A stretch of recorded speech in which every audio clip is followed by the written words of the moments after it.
제1강 요단강을 건너는 이스라엘. 이스라엘을 광야에서 40년 동안 인도했던 모세는 약속의 땅 가나안에 들어가지 못했다. 그는 120세였음에도 불구하고 눈도 흐리지 않았고 기력도 쇠하지 않아 죽을 아무 이유가 없었다. 그러나 결국 비스가 산꼭대기에서 홀로 죽었다.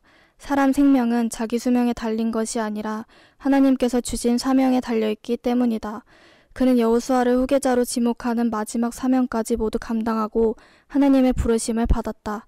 새로운 지도자 여호수아에게 주어진 사명은 가나안에 정복하고 그 땅을 12지파에게 기업으로 분배하는 것이었다.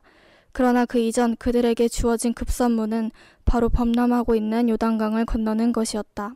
1장 여호수아에게 언약해 주시는 하나님. 1절 모세가 죽은 후에 여호와께서 이르시되 2절 내 종 모세가 죽었으니 모든 백성과 요단을 건너 내가 주는 그 땅으로 가라. 하나님은 모세로 하여금 이집트에서 이스라엘 백성을 구원하게 하셨고 광야 40년 동안 그들을 인도하게 하셨다. 하지만 그가 가나안에 들어가는 것은 허락하지 않으셨다. 성경은 그 원인을 모세가 하나님의 말씀도 믿지 않았고 하나님의 거룩하심도 드러내지 않았다고 증거했다. 그러나 그뿐만은 아니었다. 가나안 정복과 기업의 분배라는 새로운 사역을 새로운 지도자에게 맡기신다는 의미도 있었다. 만일 모세가 가나안에 들어가 그 땅을 정복했다면 그가 모든 것을 다 이룬 것으로 여겨져 이스라엘 백성들은 분명 그를 신격화했을 것이다. 여호수아는 광야 40년 동안 모세를 섬기며 훈련을 받았습니다. 아말렉과의 전투를 승리로 이끌기도 했고 모세가 시내산에서 율법을 받을 때도 동행을 했고 가나안 12정탐꾼 중 한 명이기도 했습니다. 모세에게는 두 아들이 있었습니다. 그러나 하나님께서는 그분의 방법대로 훈련된 자를 후계자로 지목하셨다는 것입니다. 모세의 혈통적 아들이 있었지만 그러나 훈련된 여호수아를 모세의 후계자로 지목하셨다. 여호수아는 에브라임 지파 눈의 아들이었고 그의 본명 호세아라는 히브리어는 구원이라는 의미다. 모세가 그의 이름을 여호수아로 개명해 주었는데 여호수아는 호세아라는 이름에 하나님의 이름 여호와가 더해진 이름으로 여호와 하나님이 구원이시다라는 의미다. 여호수아라는 이름은 호세아라는 이름보다 구원의 주체를 더욱 분명히 드러내고 있었다. 하나님의 약속의 땅에 들어가는 것은 하나님 율법을 상징하는 모세를 통해 들어가는 것이 아니라 하나님 은혜를 상징하는 여호수아를 통해 들어가는 것이다. 히브리어로 여호수아, 헬라어로 예수스, 영어로 지저스, 그리고 한국어로 예수라 부르죠. 3절 모세에게 말한 바와 같이 너희 발바닥으로 밟는 곳은 모두 너희에게 주었노니 아직 들어가지도 않았습니다. 그런데 이 주었노니라는 말의 시제는 have given, 현재 완료형 시제입니다.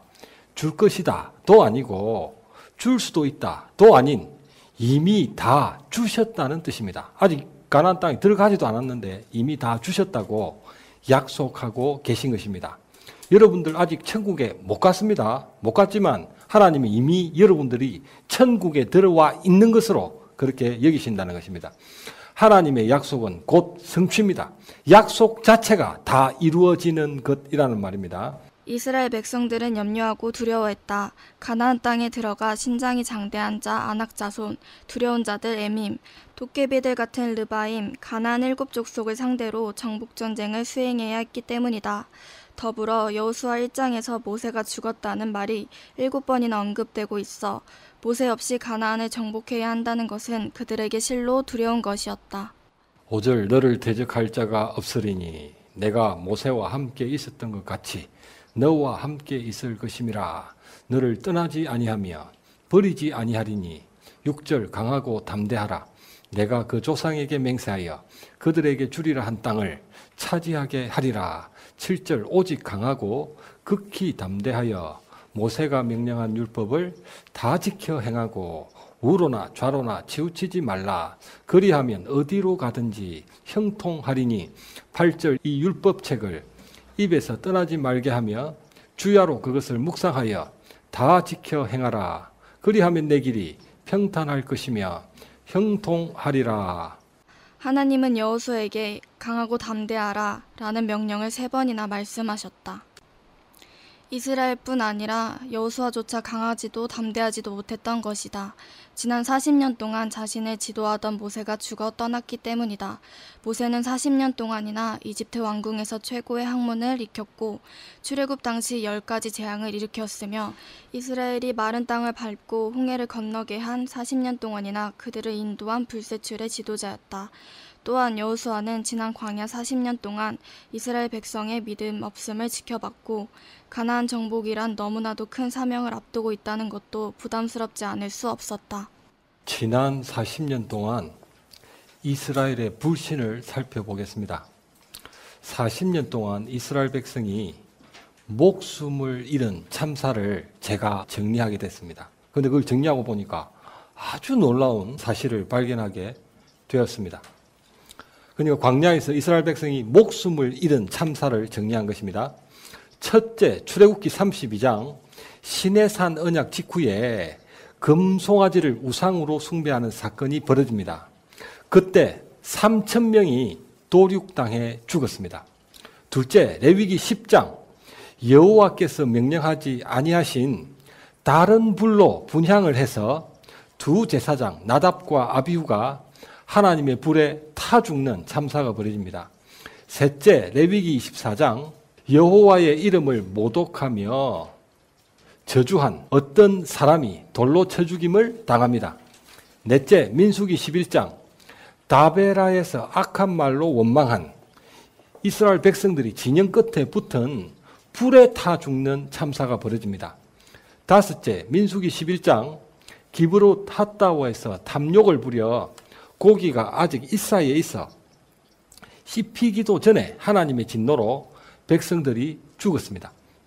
여섯째, 민수기 14장 가나안 정탐 후 그 땅을 악평한 10명이 하나님의 재앙으로 죽습니다. 일곱째, 민수기 15장 안식일에 나무를 한 어떤 사람이 돌로 쳐 죽임을 당합니다. 여덟째, 민수기 16장 반역을 일으킨 고라의 무리들이 땅에 삼키움을 당해 죽었고 그 반역에 가담한 250명이 향로불에 타 죽었으며 14,700명도 연병으로 죽음을 당합니다.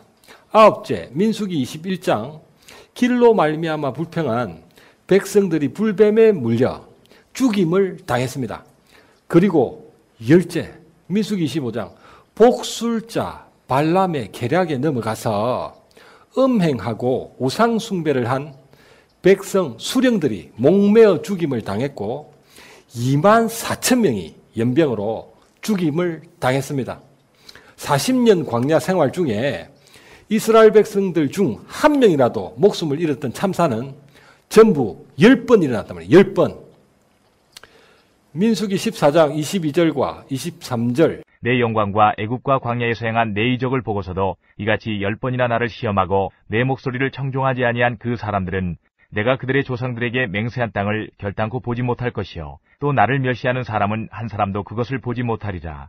아멘. 시내산에서 받은 10계명은 하나님의 거룩하심을 드러내었습니다.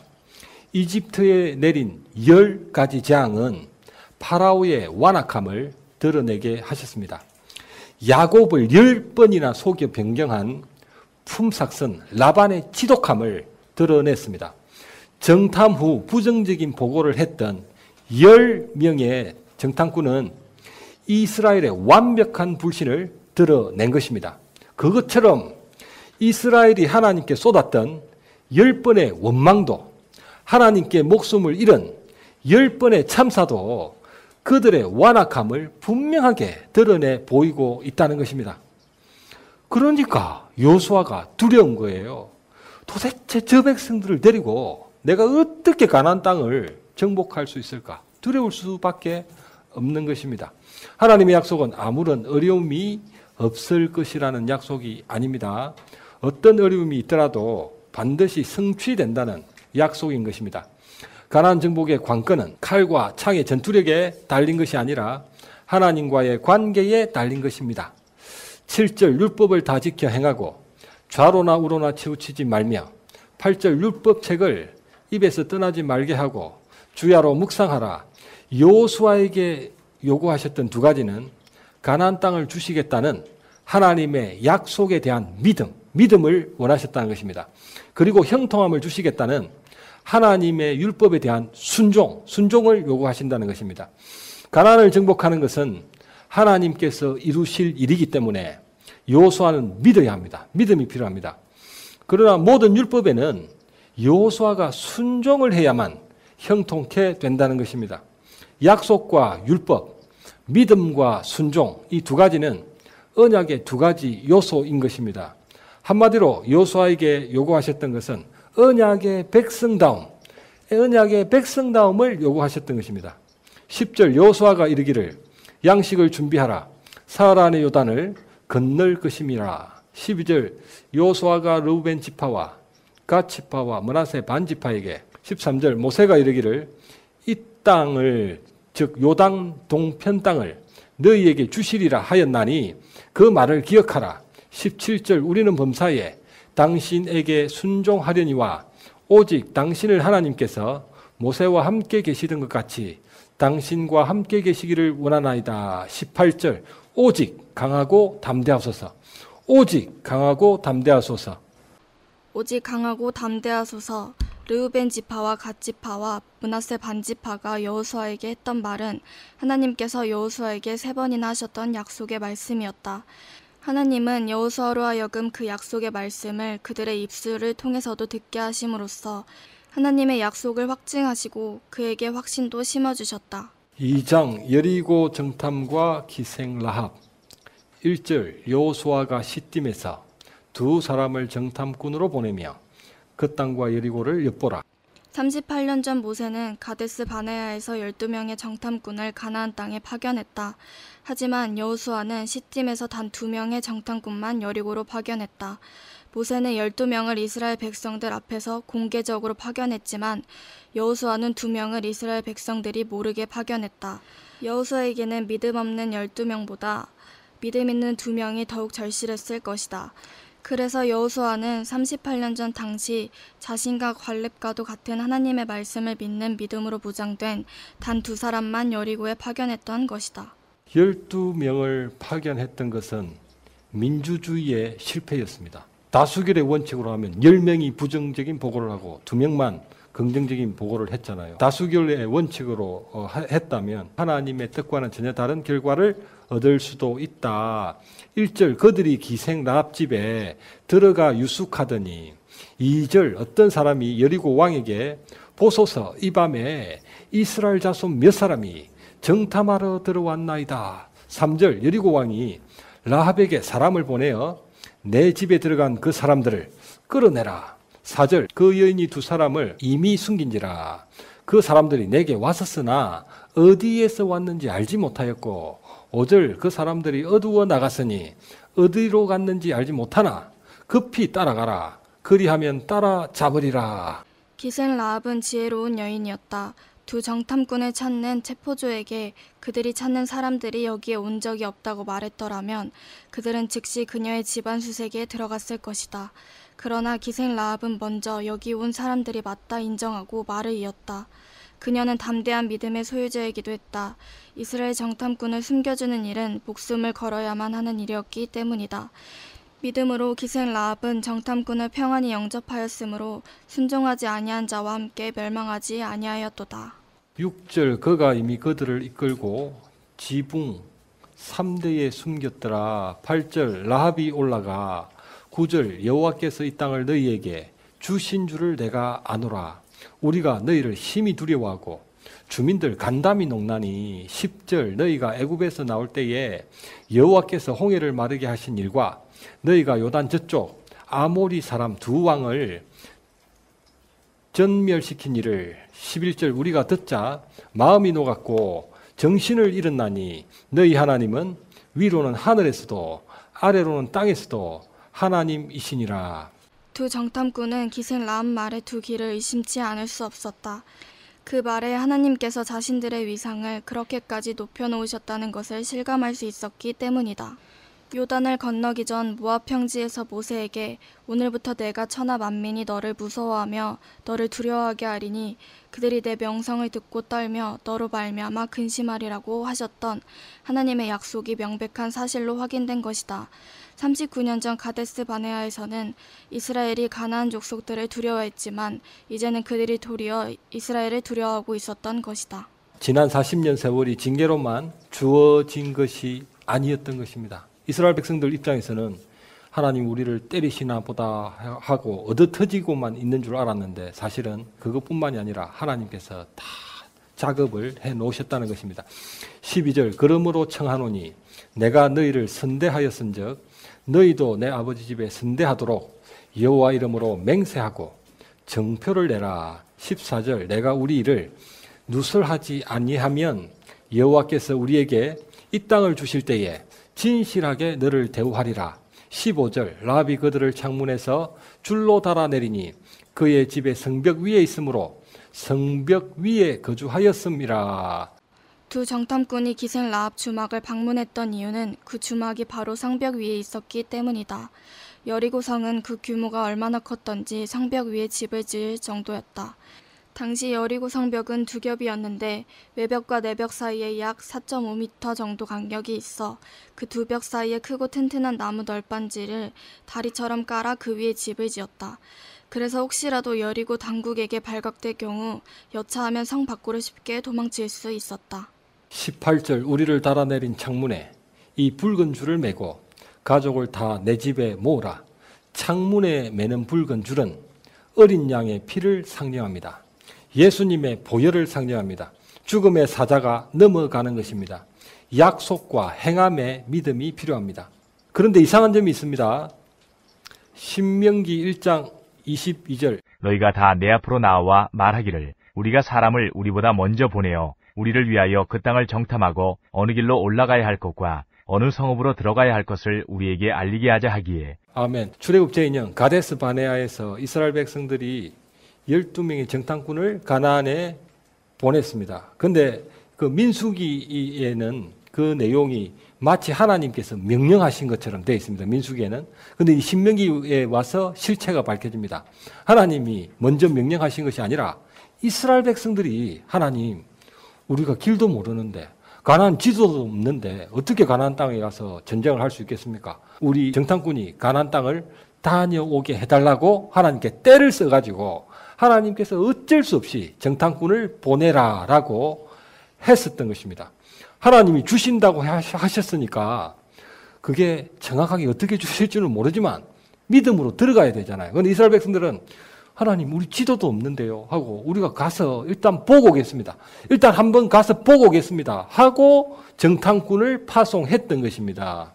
그러니까 이 정탐꾼 파송은 하나님 약속에 대한 불신의 기인된 것이기 때문에 결국은 그것이 광야 40년에 화근이 되고 말았습니다.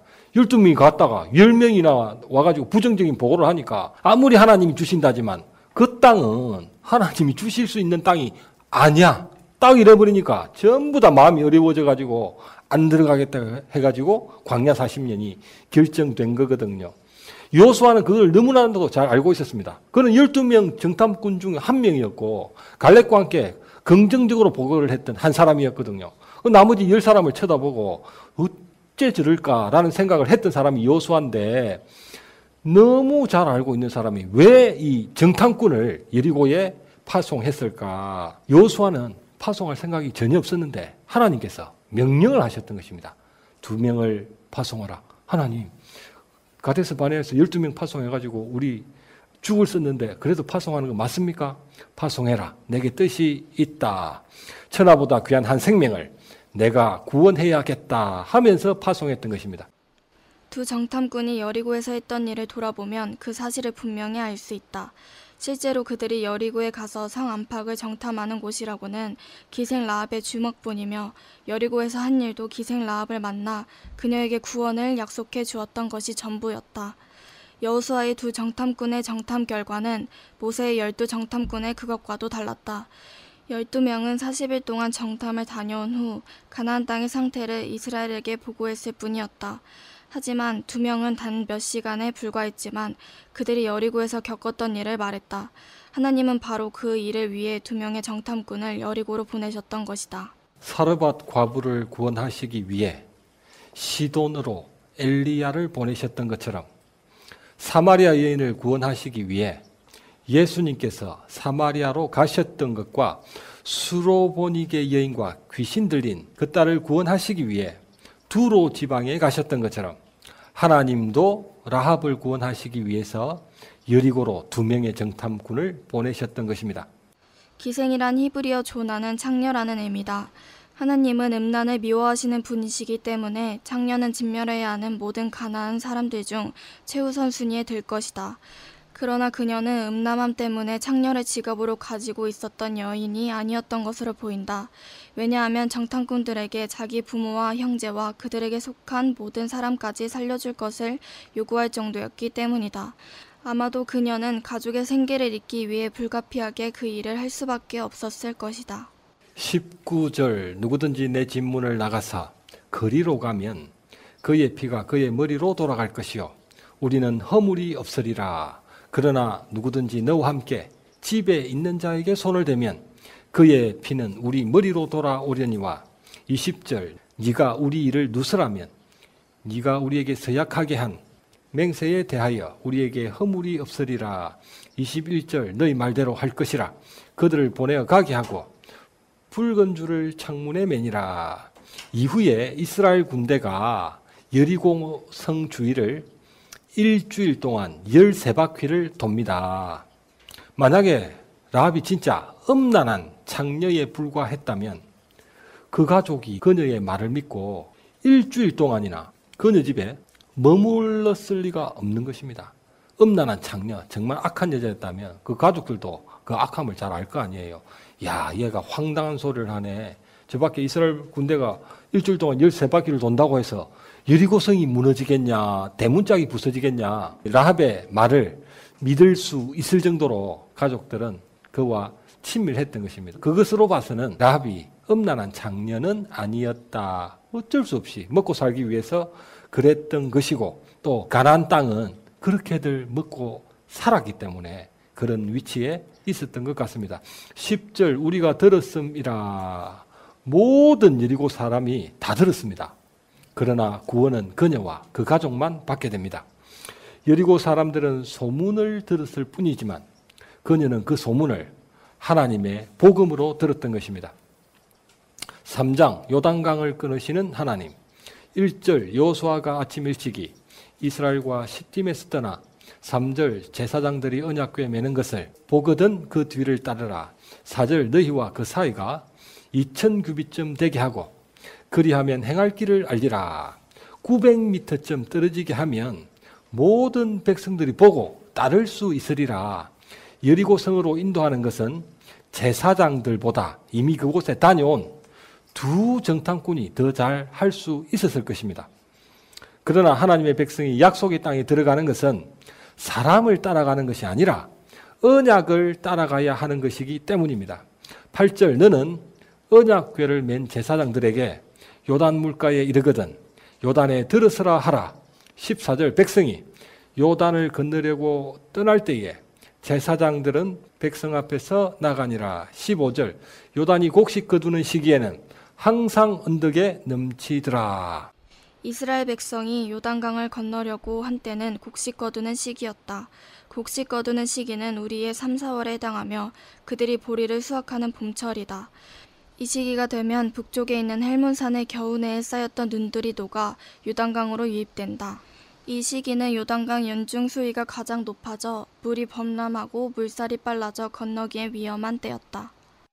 하나님께서는 의도적으로 이 시기를 택해 구원은 전적인 하나님의 은혜로만 받는 것임을 보여주신 것입니다. 구원은 은혜로만 받는 것입니다. 선행은 구원받은 자가 구원받은 자답게 살기 위해 해야 하는 것이지만 그러나 선행은 구원을 받는 조건 자체가 아니라는 거예요. 이 요단강, 언덕까지 물이 넘치는 이 요단강 앞에서 이스라엘 백성들이 무슨 행위를 하겠습니까? 거기서 불우이웃 돕기 10억 원을 해도 요단강 건널 수가 없는 거예요. 하나님이 끊어 놓으셔야만 이 요단강을 건널 수 있는 것처럼 구원은 은혜로만 받는 것입니다. 이스라엘 백성들이 무슨 선행을 해가지고 요단강이 끊어질 수 있겠어요? 어떤 선행을 해도 요단강 끊어지지 않는다는 것입니다. 17절 언약궤를 맨 제사장들은 요단 가운데 마른 땅에 굳게 섰고 모든 이스라엘은 그 마른 땅으로 건너갔더라. 이스라엘은 요단강을 건너면서부터 새로운 국면으로 접어들었다. 이집트에서 출애굽하면서부터 새롭게 구름기둥과 불기둥의 인도를 받았던 것과도 마찬가지였다. 그것은 여호와의 언약궤가 가면 뒤따라 가야 하고 언약궤가 서면 따라서야 한다는 것이다. 지난 광야 40년의 상황과는 확연히 달라졌다. 지난 광야 40년 동안에는 구름기둥이 이스라엘을 앞서갔다.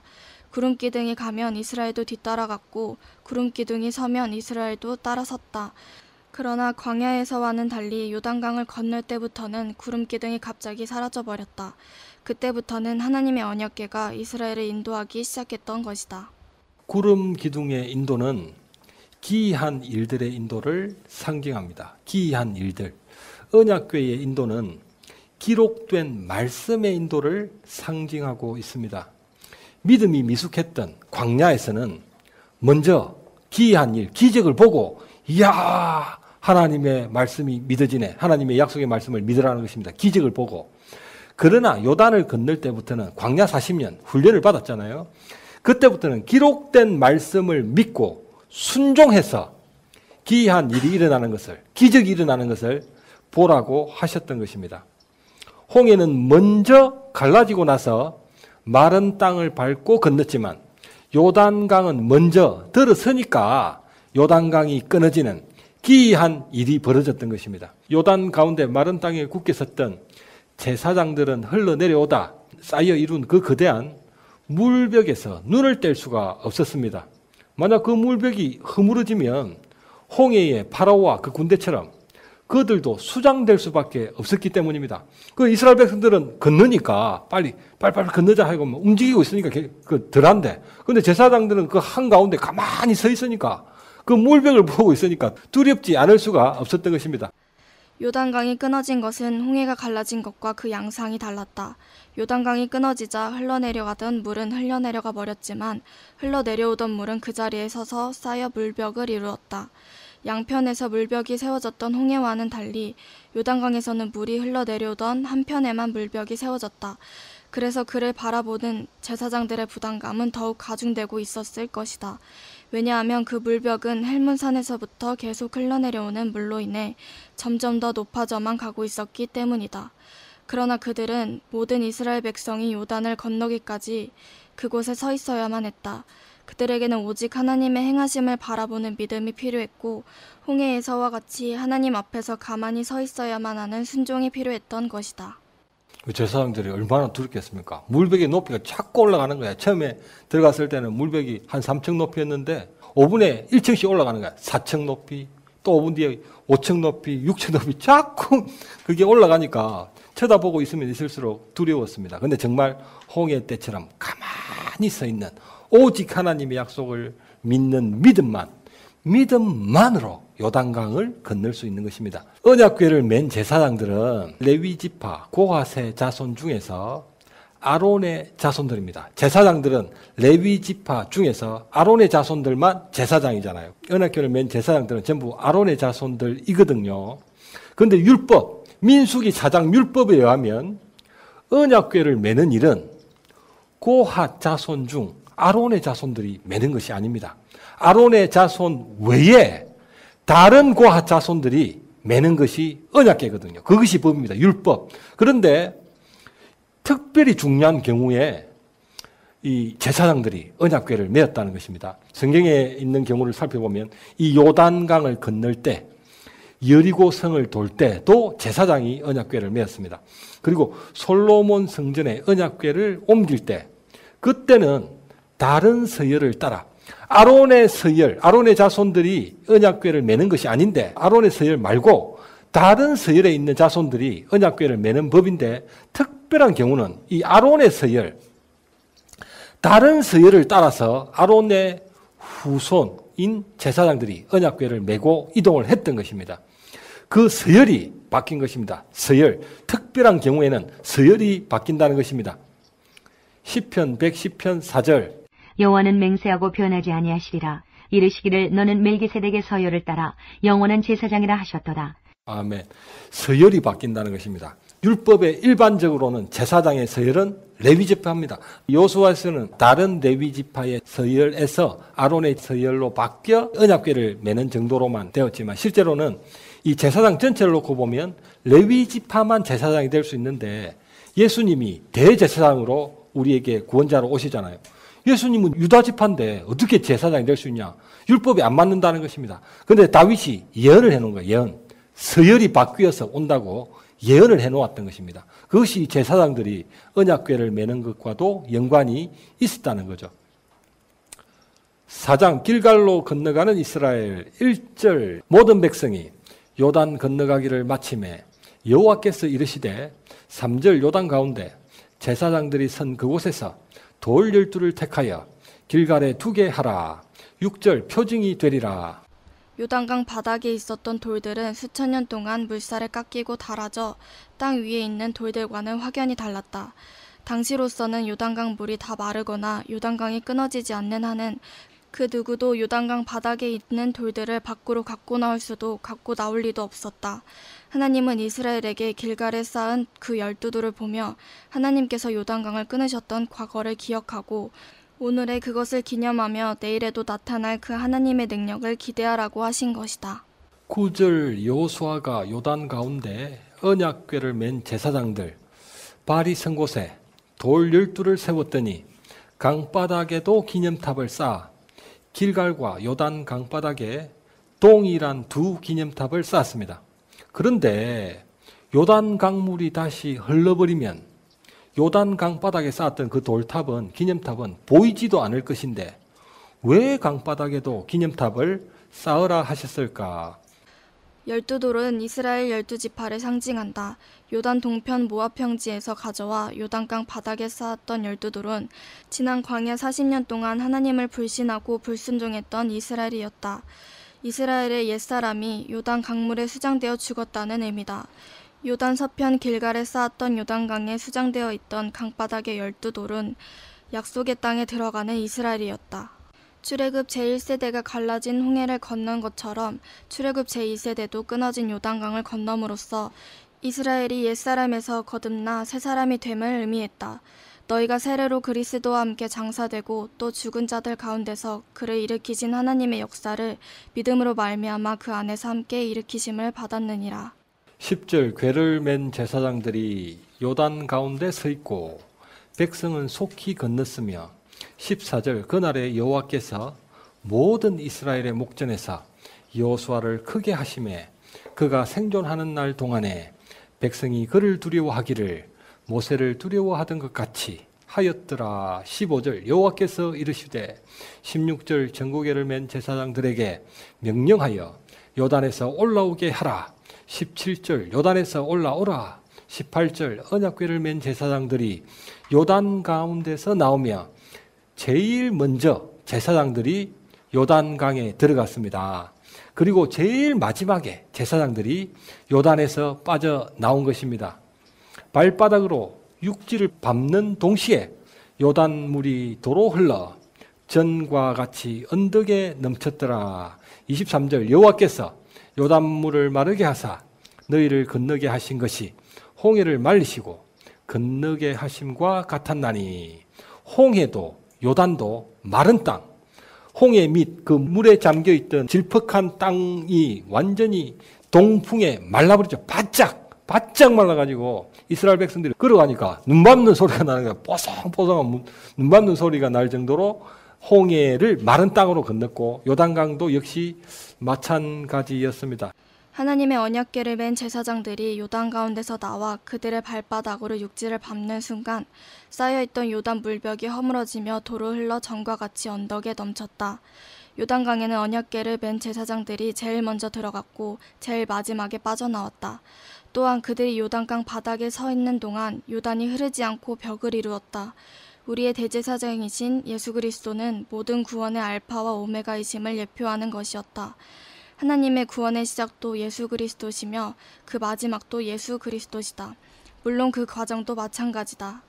모든 이스라엘 백성은 홍해와 요단을 마른 땅으로 건너며 몸에 물 한 방울도 묻히지 않고 건넜다. 그처럼 예수 그리스도께서 주시는 구원은 어떤 심판도 면하게 하시는 조금도 부족함 없는 완전한 구원이다. 이스라엘 백성들이 그 홍해와 요단강을 건너면서 몸에 물 한 방울도 안 묻는단 말이야. 물 한 방울도 안 묻고 홍해와 요단강을 걷는 것처럼 어떤 저주도 예수 그리스도 안에 있는 자에게는 묻을 수 없다는 것입니다. 어떤 저주도 안 돼. 예수님의 구원의 은혜는 완전하기 때문에 물 한 방울도 안 묻고 그 천국에 들어간다는 거예요. 그만큼 예수님의 은혜가 큰 것입니다. 그만큼 크니까 우리가 선하게 살아야 되고 선한 말을 해야 된다는 것입니다.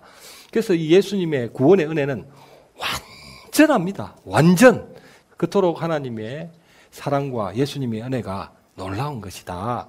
19절 출애굽 제41년째 1월 10일에 요단에서 올라와 여리고 동쪽 경계 길갈의 진을 치매 20절 여호수아가 요단에서 가져온 그 12돌을 길갈에 세우고 24절 이는 가나안 땅 모든 백성에게 여호와 손이 강하신 것을 알게 하며 하나님을 항상 경외하게 하심이라.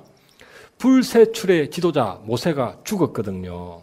이스라엘은 두려움에 사로잡힐 수밖에 없었습니다. 모세는 정말 불세출의 지도자거든요. 광야 40년을 인도했잖아요.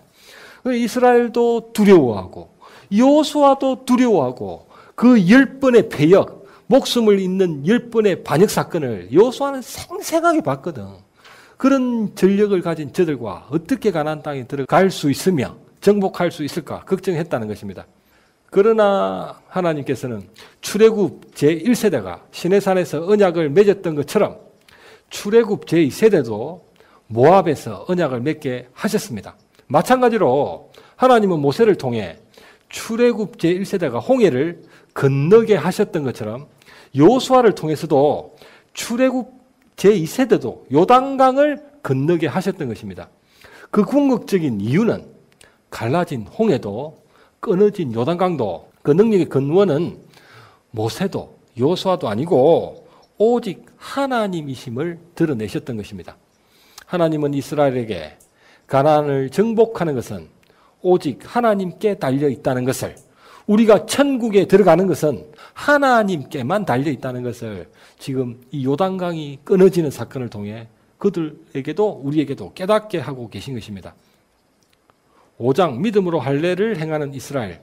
1절 요단 서쪽 가나안 모든 왕이 여호와께서 요단물을 말리시고 우리를 건너게 하셨음을 듣고 마음이 녹았고 이스라엘 때문에 정신을 잃었더라. 2절 여호와께서 이르시되 너는 부싯돌로 칼을 만들어 이스라엘에게 다시 할례를 행하라. 당시 할례는 마취도 없이 돌칼로 행하던 때라 지금과 비교할 수 없을 정도로 고통스러운 것이었다. 또한 회복도 더뎌 일주일 정도는 정상적인 거동도 할 수 없었다. 이스라엘 군대의 엄청난 전투력 손실은 불을 보듯 자명했고 가나안 사람들은 그들을 늘 예의주시하고 있었기 때문에 안전도 보장받을 수 없는 위험한 상황이 닥칠 수도 있었다. 그것은 상식적이지도 이성적이지도 않으신 하나님의 명령이었던 것입니다. 지금도 마취 잘 되고 좋은 약 먹어도 병원에서 그 예리한 칼로 마취하고 수술하고 이 복용수술을 해도 애들이 일주일, 열흘은 뭐 꼼짝을 못합니다. 근데 그 옛날에 돌칼로 남자의 성기 그 포피를 잘라냈으니까 보통 힘든 것이 아니었던 것입니다. 그것은 상식적이지도 이성적이지도 않으신 하나님의 명령이었던 것입니다. 민수기 24장 14절부터 21절 모세가 가데스에서 에돔 왕에게 사신을 보내며 이르되 당신의 형제 이스라엘의 말에 우리가 당한 모든 고난을 당신도 아시거니와 우리 조상들이 애굽으로 내려갔으므로 우리가 애굽에 오래 거주하였더니 애굽인이 우리 조상들과 우리를 학대하였으므로 우리가 여호와께 부르짖었더니 우리 소리를 들으시고 천사를 보내사 우리를 애굽에서 인도하여 내셨나이다. 이제 우리가 당신의 변방 모퉁이 한 성읍 가데스에 있사오니 청하건대 우리에게 당신의 땅을 지나가게 하소서. 우리가 밭으로나 포도원으로 지나가지 아니하고 우물물도 마시지 아니하고 왕의 큰 길로만 지나가고 당신의 지경에서 나가기까지 왼쪽으로나 오른쪽으로나 치우치지 아니하리이다 한다고 하라 하였더니 에돔 왕이 대답하되 너는 우리 가운데로 지나가지 못하리라. 내가 칼을 들고 나아가 너를 대적할까 하노라. 이스라엘 자손이 이르되 우리가 큰 길로만 지나가겠고 우리나 우리 짐승이 당신의 물을 마시면 그 값을 낼 것이라. 우리가 도보로 지나갈 뿐인즉 아무 일도 없으리이다 하나 그는 이르되 너는 지나가지 못하리라 하고 에돔 왕이 많은 백성을 거느리고 나와서 강한 손으로 막으니 에돔 왕이 이같이 이스라엘이 그의 영토로 지나감을 용납하지 아니하므로 이스라엘이 그들에게서 돌이키니라. 아멘. 출애굽 제40년 38년 만에 이스라엘 백성들이 가데스 바네아로 돌아오게 됩니다. 38년 만에 거기로 다시 돌아왔던 것입니다. 38년 전에는 바로 그 가데스 바네아에서 하나님이 들어가라 하니까 하나님 우리가 지도도 없습니다. 가나안 땅에 정탐꾼을 보내보겠습니다. 때를 써가지고 정탐꾼을 보내라고 하나님 허락해 주셨는데 들어갔다 오고 나서는 12명 중에 10명이 우리는 겁이 나서 못 들어가겠습니다. 하나님이 아무리 하나님이시지만 저 땅을 어떻게 주시겠습니까? 저기는 거인들, 자이언트들이 꽉 찼는데 어떻게 주시겠습니까? 출애굽 제2년 가데스 바네아에서 그랬거든요. 근데 그때 광야 40년이 결정돼가지고 이스라엘 백성들이 광야를 38년 동안 뺑뺑이를 돌다가 바로 그 가데스 바네아에 38년 만에 도착을 했던 상황입니다. 우리가 방금 읽었던 본문이. 그래가지고 가데스 바네아에 돌아왔을 때 그들은 가나안 땅에 즉시 들어가기 위해서 즉시 들어가야 되는 거야. 38년 전에 하나님의 말씀을 믿고 즉시 들어가가지고 하나님 뜻대로 해야 되는데 저들이 정탐꾼 파송하겠다, 어쩌겠다, 지도를 그려오겠다 이 짓을 하다가 40년 광야 생활이 결정돼 버렸잖아요. 그런데 바로 그 아픔의 장소에 다시 도착했거든. 38년 만에. 이스라엘 백성들이 정신이 드는 거야. 이제는 뭐 아무것도 묻지도 보지도 말자. 무조건 들어가자. 이스라엘 백성이 즉시 들어가려고 했습니다. 들어가려고 하면서 이 에돔길을 방금 읽은 그 에돔길을 경유하기를 간절히 원했던 것입니다. 이 에돔길이 아주 시원한 길이라는 거예요. 시원한 길. 그리고 가나안으로 들어가는 가장 손쉬운 길 중에 하나였던 것입니다. 그래서 이스라엘 백성들이 지나갑시다. 모세 지나갑시다. 모세 저 에돔 왕에게 가서 우리가 지나만 갈 테니까 우리를 좀 통과시켜 달라고 부탁 좀 하세요. 해가지고 모세가 2번이나 부탁을 하거든요. 그런데 에돔 왕이 완강히 거절을 한 거예요. 이스라엘 백성을 애가 타는 거야. 38년 전에 그 잘못을 해가지고 광야 40년을 뺑뺑이 돌다가 왔으니까 당장 들어갈 생각을 하고 있는데 그런데 에돔 왕이 허락을 안 하는 것입니다. 허락을. 그럼 박살을 내버리면 되지. 안 됩니다. 하나님이 에돔은 에서의 후예들이잖아요. 에서의 후예들. 그래서 하나님이 에돔에게는 땅을 기업으로 주셨거든요. 그러니까 하나님이 에돔 사람들을 손대지 마. 이 명령을 또 내려놓으신 거예요. 박살을 낼 수도 없고 어쩔 수가 없는 것입니다. 저들이 허락하지 아니하면 그 길을 지나갈 수가 없는 것입니다. 그래서 이스라엘 백성들이 애가 탔던 것입니다. 에돔 왕이 한사코 거부하자 갑자기 구름 기둥이 움직이기 시작했다. 가나안 남쪽 경계에서 에돔길을 통해 북상하는 것이 아니라 동쪽으로 진행하기 시작한 것이다. 이해할 수가 없었다. 지난번에는 그곳에서 북상하지 않아 그 길이 험난한 광야 생활을 징계로 받았는데 이번에는 오히려 구름 기둥이 북상하지 않고 우회하고 있는 것이었다. 이스라엘은 어쩔 수 없이 가나안 땅 남쪽 경계의 극동을 돌아 가나안 땅 동쪽 경계 요단강을 따라 북상할 수밖에 없었다. 그렇게 여리고 맞은편 모압 평지에 도착했던 것이다. 만일 가나안 동편으로 돌아가지 않고 가데스 바네아에서 에돔길을 통해 북상해가지고 가나안으로 즉시 들어갔다면 고된 행진도 끝나고 시간도 단축되고 이스라엘 백성들이 고생을 덜 했을 것이라는 것입니다. 그러나 하나님께서 허락치 않으셨습니다. 그 하나님께서는 에돔 왕을 통해서 야, 허락하지 마. 에돔 왕이 허락하지 못하도록 하나님이 그 마음을 주장하셨다는 것입니다. 사실 역사 속에서는 에돔 왕이 안 돼 라고 말했지만 실제로는 안 그렇습니다. 하나님이 에돔 왕에게 안 돼 라고 말하게 만들었던 것입니다. 이스라엘 백성들을 돌아가게 만드시려고. 왜 그러셨느냐? 이스라엘에게 완전한 구원을 주시기 위해서였습니다. 자, 앞이 여리고성입니다. 그런데 하나님이 거기서 할례를 하라는 거예요. 할례를. 꼼짝도 못하는 할례를. 군인들을 보고 전쟁을 해야 되는데 할례를 해라는 거예요. 야야, 여리고성이 보이는 여기서 할례를 받는다면 우리는 일주일 동안 꼼짝도 못해. 그 사실을 여리고 척이 알기라도 한다면 우리는 몰살 당할 거야. 몰살.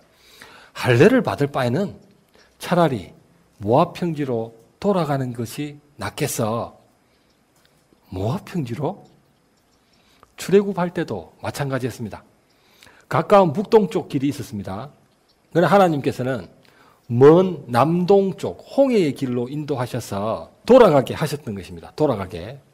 그리고 홍해를 건넌 후에는 그 홍해를 딱 닫아버리셔서 이스라엘이 다시는 이집트로 돌아가 노예가 되는 일이 없도록 완전한 구원을 이루셨던 것입니다.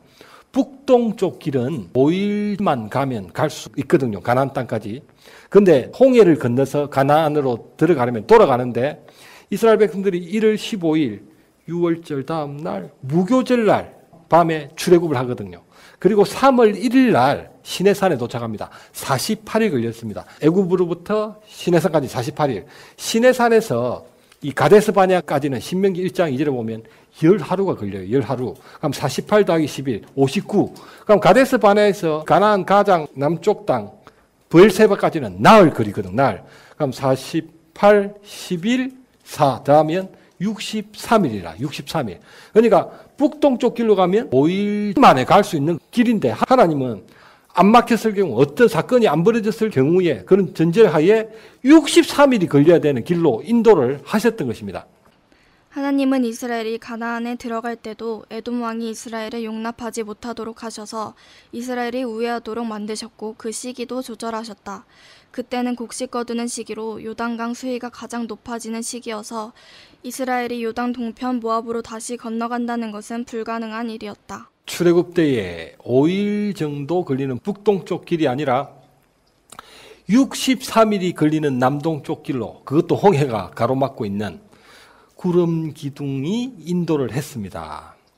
이스라엘이 만일 가까운 북동쪽 길로 가나안에 들어가 그 족속들과 전쟁을 하게 되면 마음을 돌이켜서 이집트로 돌아올 수도 있을 것이었습니다. 가나안으로 5일 만에 갈 수 있는 길이라면 이집트로 돌아오는데도 5일밖에 걸리지 않으니까 야, 전쟁을 할 바에는 차라리 노예를 하자, 노예를. 그건 돌아올 수도 있거든요. 그래서 그들은 약속의 땅, 가나안 땅에 들어갔다가도 돌아 나올 수도 있었던 것입니다.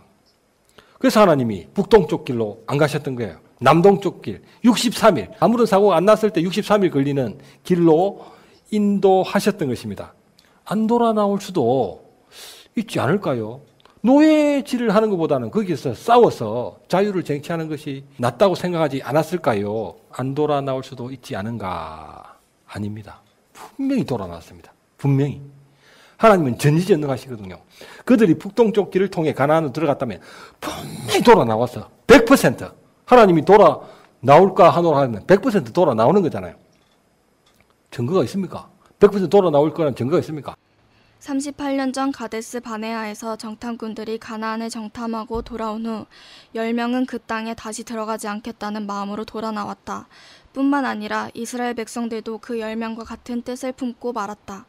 이스라엘이 약속의 땅 가나안을 취하는 것은 하나님의 언약이다. 그들에게 가나안을 취하게 하는 것은 하나님의 책임이다. 한 번 하신 말씀은 절대로 번복하시지 않으시는 하나님으로서는 애가 타실 일이다. 가나안을 주시려는 편은 반드시 주시려는데 받아야 할 편은 아예 들어가지도 않을 것이었다. 그래서 하나님은 이스라엘에게 가나안을 온전하게 주시기 위해 에돔 왕으로 하여금 모세의 제안을 거절하게 하셨다. 만일 그때 이스라엘이 북상에 가나안에 들어갔다면 그들은 전쟁으로 말미암아 분명히 돌아 나왔을 것이다. 가나안에는 무시무시한 아낙 자손, 에밈, 르바임이 많아 돌아 나오지 않을 재간이 없었을 것이다. 하나님의 고민이 있습니다. 고민. 밥상을 차려줘도 입을 꽉 다물고 있는 거예요. 이스라엘 백성들이. 하나님이 밥상을 이 가나안 땅 너희들에게 주겠다. 밥상을 아주 푸짐하게 차려놨는데 이스라엘 백성들은 절대로 먹지 않겠다면서 입을 꽉 다물고 있는 거예요. 다물고. 하나님은 그들에게 억지로라도 퍼먹여야 하신다는 것이 하나님의 고민인 겁니다. 하나님의 고민. 이스라엘이 가나안 땅에는 들어가야 되는데 그들이 전쟁을 만났을 때 두려워가지고 뒤로 돌아 나오는 것, 그것을 원천적으로 봉쇄할 수 있는 신의 한 수가 필요했던 것입니다. 가나안 땅에는 들어가기는 하되 거기서 무시무시한 전쟁이 벌어지는데 이스라엘 백성들이 그 전쟁을 하면서도 뒤돌아 나오지 못하게 하는 신의 한 수가 필요했던 거죠. 신의 한 수, 요단강과 그 시기가 바로 신의 한 수였다. 요단강이 넘치는 시기에 이스라엘로 그 강을 건너게 하시고는 요단강을 닫아버리셨던 것이다. 그들은 모압 평지로 결코 되돌아 건너갈 수 없었다. 역시 신의 한 수였다. 앞은 큰 성 여리고 뒤는 범람하는 요단강. 그들은 하나님의 말씀대로 할례를 받고 오직 하나님만 의지할 수밖에 없었다. 하나님의 인도는 돌아가는 듯 보일 때가 있다. 그러나 그렇게 보일 뿐 실제로는 그런 것은 아니다. 결과적으로 하나님은 언제나 제일 빠르고 가장 안전한 길로 인도하신다. 하나님의 인도는 완전하다. 하나님의 시간표는 완벽하다. 하나님의 섭리는 조금도 부족함도 흠도 티도 없다. 하나님의 백성이 받는 하나님의 구원은 완전한 것이다. 하나님의 구원은 그들의 믿음으로 말미암는 것이 아니라 하나님의 전지전능하신 은혜로 말미암는 것이다. 3절 부싯돌로 칼을 만들어 이스라엘에게 할례를 행하니라. 할례를 안 할 수가 없는 거야. 앞에 여리고성이 있기 때문에 사실 할례를 받을 수가 없잖아요. 그런데 앞에 여리고성이 있었기 때문에 할례를 받을 수밖에 없었던 것입니다. 무서우니까 차라리 할례를 받아서 하나님께라도 잘 보이자 라는 생각으로 절실한 마음으로 할례를 받았던 것입니다. 그 하나님의 신의 한 수. 에돔 땅으로 올라갔다면 시간도 절약되고 고생도 덜하고 많은 것이 이스라엘 백성들에게 유익이었을 것입니다. 그리고 에돔 그 길을 가지 못하게 했을 때 구름 기둥이 갑자기 동진하기 시작했을 때 이스라엘 백성들이 얼마나 낙심을 했을까. 얼마나 39년 동안 돌다가 몇 개월이라도 좀 빨리 들어가고 싶은데 어떤 일이 있어도 가나안 땅에 들어갈 마음의 결단까지 생겼는데 세상에 에돔 길이 열리지 않고 구름 기둥이 동쪽으로 움직이기 시작하는 거예요. 그 이스라엘 백성들이 하나님의 인도에 대해서 불평을 또 했을 거예요. 속으로. 아니 저 가까운 길 시무한 길을 두고 왜 돌아간담? 라고 생각을 했지만은 하나님의 인도는 완전하다. 하나님의 인도는 완전하다. 하나님의 시간표는 완벽하다. 우리는 전지전능하신 하나님을 믿고 있는 것입니다. 그러니까 할례를 안 받을 재간이 없는 거예요. 이제는 할례를 받아도 죽고 안 받아도 죽는데 받으면 하나님께 잘 보일 수도 있겠다. 그런 기회가 될 수도 있겠다 해가지고 그 아픈 할례를 여리고성이 내다보이는 그 길갈에서 할례를 모조리 받았던 것입니다. 9절 여호와께서 이르시되 내가 오늘 애굽의 수치를 너희에게서 떠나가게 하였다. 애굽의 수치란 그들이 이집트에서 하나님 언약을 잊고 살면서도 계속 할례를 행했던 것을 가리킨다. 하나님께서 명하신 할례의 참 의미, 하나님의 언약을 알지도 못하면서 단지 민족 전통 의식으로서의 할례를 행했던 것을 말한다. 그러나 이제 이스라엘이 언약의 땅 가나안에 들어왔기 때문에 이방인들과는 달리 언약의 백성답게 먼저 할례를 받아야 했다. 하나님과의 언약을 믿음으로 고백하며 그 영적 수치를 멀리 굴려보내기 위해서였다. 할례를 행하라는 하나님의 명령은 그들을 다시 그분의 백성으로 온전히 인쳐주신다는 놀라운 은혜였다. 10절 그달 14일 저녁에는 유월절을 지켰으며 출애굽 제1년 이집트에서 장자재앙이 일어났던 유월절을 지켰죠. 출애굽 제2년 시내산 아래에서 지킨 유월절에 이어 출애굽 제41년 길갈에서 39년 만에 세 번째로 유월절을 지켰던 것입니다. 광야에 있는 동안은 유월절을 지키지 못했습니다. 그 이스라엘 백성들이 시내산에서 그 출애굽 2년 2월 20일에 출발하는데 2월 달 전에 1월 14일 유월절 지킨 게 두 번째였고 그 다음 광야에 나와가지고는 유월절을 지킨 적이 없습니다. 왜냐하면 가데스 바네아 출애굽 제2년 3월 1일에 가데스 바네아에 도착하거든요. 거기서 하나님이 들어가라 했는데 정탐꾼 이야기를 꺼내더니 12명이 갔다 오더니 사단이 나버린 거잖아요. 그래서 하나님이 가나안 땅에 그들을 안 들여보내주시잖아. 가나안 땅을 약속하셨는데 가나안 땅으로 안 들여보내주신다는 그 의미는 시내산 언약이 깨졌다는 것입니다. 언약이 깨져버렸어. 하나님 말씀에 순종해서 그 가나안 땅을 받는 것이 하나님과의 약속이었는데 순종을 안 하잖아요. 이 사람들이. 언약이 깨져버린 것입니다. 깨졌기 때문에 할례를 행하는 것도 그리고 유월절을 지키는 것도 아무런 의미가 없어져 버린 것입니다. 언약이 깨져버렸으니까 계약이 파기가 되었으니까.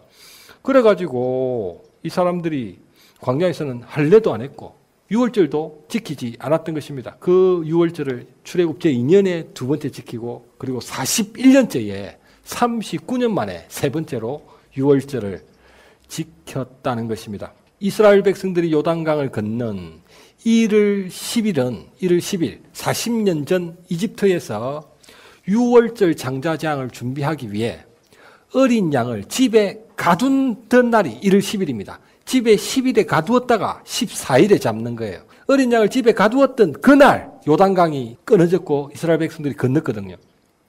유월절은 이집트를 초토화시키고 파라오를 홍해에 수장시켰던 하나님 권능의 날이었거든요. 그처럼 하나님을 의지한다면 할례, 인간적으로는 죽을 것 같죠. 할례 받으면 여리고성에 저 군대가 와서 우리를 죽일 거야. 죽을 것 같지만 하나님의 약속의 말씀을 믿고 할례를 하면 가나안에도 유월절 장자재앙과도 같은 재앙이 임할 것이라는 의미였습니다. 하나님은 날짜도 다 맞추셔요. 1월 10일에 굳이 건너게 하시는 것입니다. 장자재앙을 염두에 두고 내가 가나안 땅에도 장자재앙과도 같은 큰 심판을 내릴 것이야.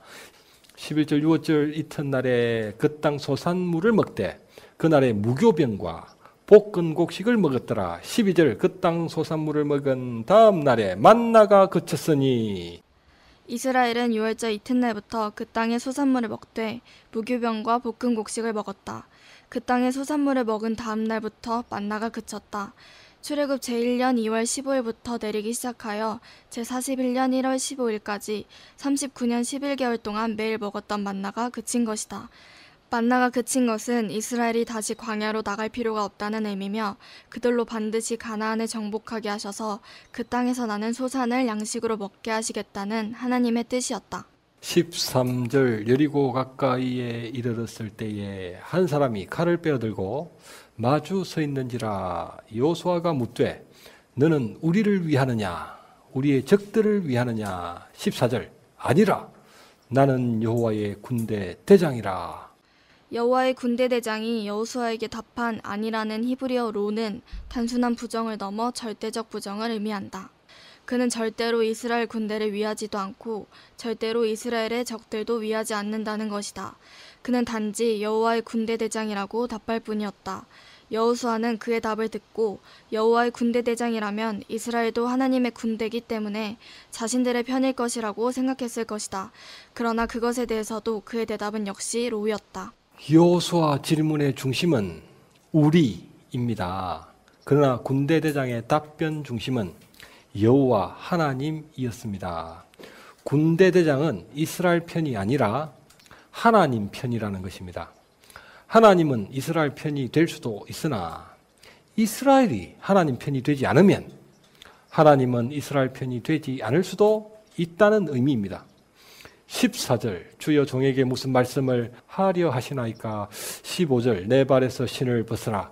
내가 선 곳은 거룩하니라. 여호수아가 그대로 행하니라. 여호와의 군대 대장은 그곳이 거룩하기 때문에 여호수아에게 신을 벗으라고 했다. 하나님께서 이미 약속의 땅 가나안에 임재하셨기 때문이다. 여호수아는 모세와도 같이 신을 벗었다. 당시 종들에게는 주인이 신을 신기지 않았다. 비용을 아끼기 위해서라도 그랬겠지만 도망가는 것을 방지하기 위해서도 그랬다. 여호와의 군대 대장이 여호수아에게 신을 벗으라 한 것은 하나님의 뜻을 따르는 종이 되라는 의미였다. 여호와의 군대 대장은 이스라엘 군대의 가나안 정복 전쟁을 돕기 위해 온 것이 아니라 이스라엘 군대를 주도적으로 지휘하기 위해 온 여호와의 사자였다. 이스라엘이 하나님 편에 서서 그 대장의 지휘를 받는다면 가나안 정복 전쟁은 백전백승이 될 것이라는 말입니다. 매즘 여호와의 군대 대장은 이스라엘 군대에게 가나안 정복 전쟁을 수행하기 위해 가져야 할 참된 믿음이 무엇인지 가르쳐주고 있다. 하나님을 섬기는 백성들의 참된 믿음은 자기중심적 믿음이 아니라 하나님 중심적 믿음이어야 한다는 것이다. 신앙생활은 하나님이 우리 편에 서주시는 것이 아니라 우리가 하나님 편에 서는 것이다. 뜻이 하늘에서 이루어진 것 같이 땅에서도 그 뜻이 이루어지기를 원하고 사모하는 것이다. 그러므로 우리는 좌로도 우로도 치우치지 말고 오직 하나님 편에 서는 하나님의 참된 언약의 백성이 되자. 아멘.